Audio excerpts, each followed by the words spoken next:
good people, na watu wangu wa Athi River, Mulolongo, Kitengela, ena mawethi loko onde. This coming Saturday ya matuko 11 nina mudho chavava Rewens Havene yenye mmekuwa mmezoea imekuwa pale Total. Sasa tumeihamisha, tumeileta hapa Great Wall Gate B. So watu wangu, tukiendelea kupiga sherehe pale Rewens Havene, gari tunaacha hapa Express Car Wash nikiendo na kuyumo piga sherehe with the mnyama wa kuile nesa Saturday tarehe 17 mtu wangu.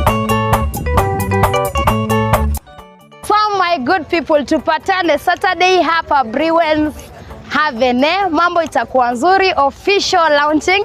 I'll be there. Sijui wewe mbona ukose. Mimi na wadosi wangu tutakuwa hapo full house, tupige sherehe, maana sherehe sheria.